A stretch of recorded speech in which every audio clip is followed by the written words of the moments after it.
Alors moi, la réforme que je mettrais en place, consisterait à introduire de manière massive le numérique dans l'école. Alors pourquoi? Je pense qu'aujourd'hui, l'école doit se transformer, je pense qu'il y a un certain nombre de problèmes et on sait qu'on doit de plus en plus prendre en compte pardon, l'individu,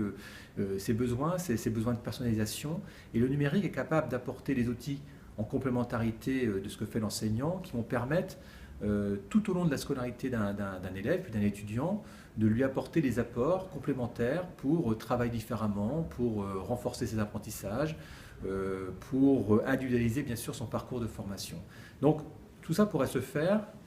avec en parallèle un accompagnement des enseignants, dans cette transformation, donc également un plan de formation massif de l'ensemble des enseignants pour qu'ils intègrent les usages du numérique dans leur pédagogie, dans leur manière de faire, et ça les amènerait également certainement à transformer leur pédagogie et à travailler différemment avec leurs collègues, travailler différemment avec les parents, parce que le numérique et les contenus qui pourraient être proposés apporteraient tout un tas de complémentarité et permettraient de faire le lien. Donc je pense que ça peut être une opportunité extraordinaire pour l'éducation nationale, à condition bien sûr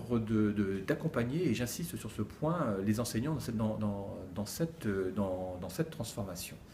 Donc ça c'est vraiment pour moi un point essentiel. Je pense également qu'il est important que l'éducation nationale s'approprie le numérique parce que moi je vois apparaître aussi une monétisation très forte un petit peu de tout un tas de choses qui viennent compléter les enseignements. Et finalement, le numérique, finalement, dans ce cas, au lieu de combler les écarts, ne fait qu'accentuer les écarts entre ceux qui peuvent et ceux qui ne peuvent pas.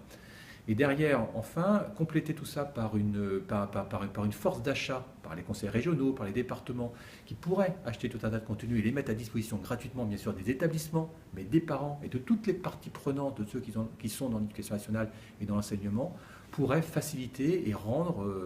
l'apprentissage plus efficient.